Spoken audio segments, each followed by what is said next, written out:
मेरे साथ एक बार देव महाराज का दोनों हाथ उठा के जयकारा लगाइए। बोले देव महाराज की। बहुत बहुत धन्यवाद। इतना जानदार और शानदार कार्यक्रम चल रहा है। कितनी बड़ी संख्या में माताएं बहनें बैठी हैं, आप सब लोग विराजमान हो। इतने अच्छे अच्छे भजन के कार्यक्रम चल रहे हैं। मैं एक बात निश्चित रूप से मानता हूं कि ऐसे रंगारंग कार्यक्रमों में ज्यादा समय नहीं लेना चाहिए, काम की बात करनी चाहिए, क्योंकि यहाँ पर आप भजन सुनने के लिए, मार्शों को सुनने के लिए और डांस देखने के लिए उपस्थित हुए हो। भंडारा देव महाराज का चल रहा है। पहले तो मैं निवेदन करता हूँ, सब लोगों ने प्रसाद लेती क्या ले ली? फिर तो बैठे हो, शाम का कोई दिक्कत नहीं है। सबसे आग्रह मेरा इतना ही है, इस गांव का जो प्यार और प्रेम मेरे राजनीतिक जीवन में जितना रहा है, मैं शायद एक जन्म में नहीं, आपका ऋण तो मैं 7 जन्म में नहीं चुका सकता इस दूधवा गांव का। जब जब मुझे जरूरत पड़ी, माताओं ने, बहनों ने, बुजुर्गों ने, नौजवानों ने हमेशा पीठ पर हाथ रखकर, सर पे हाथ रख के आशीर्वाद दिया। आज हम आपके साथ खड़े हैं और जब भी जरूरत पड़ी तो कभी भी दूधवा गांव मेरे लिए पीछे नहीं रहा।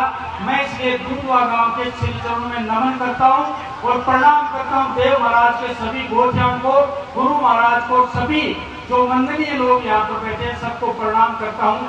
ठीक आप मूलचंद जी ने की हरियाणा चुनाव में ड्यूटी लग रही थी, आने की बहुत कम संभावना थी, लेकिन मुझे आदेश हुआ कि यहाँ पर महाराज के कई स्थानों के गोठ आ रहे हैं, तो मुझसे भी रहा नहीं गया बीच में। आज आपकी छुट्टी लेके आपके बीच में पधारे हैं। निश्चित रूप से मैं अपने आप को धन्य समझता हूँ कि मुझे आप लोग इतना प्रेम और स्नेह देते हैं और इतने वर्ष से देते हैं। निश्चित रूप से बहुत कम लोगों को ऐसा सौभाग्य प्राप्त होता है। आप लोग देव महाराज की कीर्ति का बखान कर रहे हो। देव महाराज की जो जय और कीर्ति का जो बखान होता है, मैं समझता हूँ कलयुग के सबसे बड़े देव की जो कृपा सर्व समाज के 36 कौम पे होती है। मैं समझता हूँ, निवेदन है मेरा कि देव महाराज की कीर्ति को नए नौजवान लोगों में भी पहुंचाओ। नहीं सकते, मैं ये कह सकता हूँ कि कलयुग के देव ने बहुत परिवारों को उजड़ने से बचा लिया। जो सबसे बड़ी कुरीति थी, जो शराब के सेवन की किसी समाजों में चलती थी, एक बार देव महाराज के स्थान पे जो आदमी आ जाता है और सर पे जो सफेद ये जो बाना धारण कर लेता है, मैं निवेदन करना चाहता हूँ, ये माताएं बहनें भी देव महाराज को आशीर्वाद देती हैं और देव महाराज की वंदना करती हैं और धन्यवाद देती हैं कि हमारे परिवार को सुधारा, हमारे भाई बंधु को सुधारा। इसलिए हमेशा अगर जीवन में सफलता पानी है, जीवन में शांति, सुख और समृद्धि और परिवार में शांति चाहते हो, तो किसी न किसी इष्ट देव की आराधना हर परिवार को करनी चाहिए।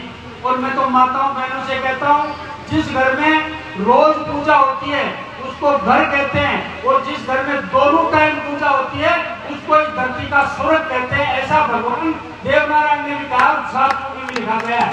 कोई घर ऐसा नहीं होगा जिसमें दीवा बत्ती नहीं होती है, और जिस घर में दोनों टाइम दीवा बत्ती नहीं होती है, मैं उसको घर नहीं मानता हूँ। इसलिए भगवान के प्रति आस्था रखो, आराधना रखो और श्रद्धा रखो। भगवान आप पे जरूर कृपा करेंगे, सुख समृद्धि लाएंगे। जो नौजवान भाई बैठे हैं उनसे भी मैं निवेदन करना चाहता हूँ, चाहे किसी भी इष्ट देवता के प्रति अपनी आराधना रखो, लेकिन एक मन में धारण करके रखो कि भगवान फलाने भगवान का मेरे ऊपर आशीर्वाद है और मैं जो भी काम करूंगा उसमें भगवान मेरी रक्षा करेगा और मैं सफल होकर दिखाऊंगा। ऐसी नौजवानों से भी मैं प्रार्थना करता हूँ। रही बात आपके काम की, दूधवा गांव के लोग मुझे आदेश करें और मैं मना कर दूं, ऐसा संभव नहीं है। आपने 2 काम बताए, आपने 2 काम बताए, ये 2 काम मैं समझता हूँ आपने छोटे काम बताए। अगर कोई बड़ा काम बताते तो मेरे कंधे पे भी वजन रहता, माथे में भी वजन रहता।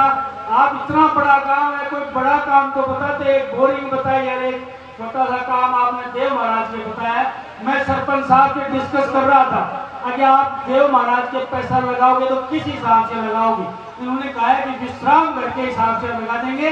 मैं आपको कहता हूँ, देव महाराज के स्थान पे सरपंच जी पैसा लगाएंगे और पैसे मैं दूंगा, आपसे विश्राम घर के पैसे देंगे। और आपसे आग्रह है, बोरिंग की बात आपकी गौशाला की, क्योंकि गौ माता हमारी आराध्य माता है। गौ के दर्शन ही कलयुग में बहुत शुभ माने जाते हैं। गौ के लिए पानी की व्यवस्था जल्द से जल्द कर दी जाएगी, बोरिंग करवा देंगे। कनेक्शन मैंने वहाँ पे करवाया, सरपंच साहब से पूछ लो, जल्दी बहुत जल्दबाजी करके कनेक्शन करवाया है। बोरिंग की व्यवस्था जो ही मुझे कोटा अलॉट हो जाएगा आचार संहिता के बाद में, आप तुरंत चाहे एक व्यक्ति दूधवा गांव के आ जाना, मेरे से बोरिंग लिखवा के ले आना। आपसे मैं आग्रह करना चाहता हूँ, और कोई काम हो निसंकोच बताइए। झूठी बात 5 आदमियों भी नहीं कहनी चाहिए। यहाँ तो आप 500,000 लोग बैठे हो, जो काम कहेंगे उसको पूरा करके दिखाएंगे। इतना राजनीति में हम विश्वास लेकर चलते हैं। अगर अगली बार आपके बीच में आए और उस काम का जवाब मांगे, ऐसी राजनीति हम नहीं करते। लोगों की आंखों में धूल झोंक के राजनीति नहीं करेंगे। जीवन में राजनीति करेंगे तो लोगों की आंखों में आंख डाल के राजनीति करेंगे, कभी आंख चुराने की कोशिश नहीं करेंगे। ये विश्वास आप लोगों को दिलाते हैं।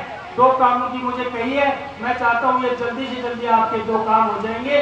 और भी काम हो तो बड़ा दिल रख के और खुले मन से आप लोग मुझे कह सकते हैं। और मैं यह आग्रह करता हूँ, और नेता तो आपको बताते नहीं होंगे, मैं आपको बताता हूँ कि एक विधायक को 5 करोड़ रुपए साल के खुद के विवेक से खर्च करने के लिए सरकार देती है।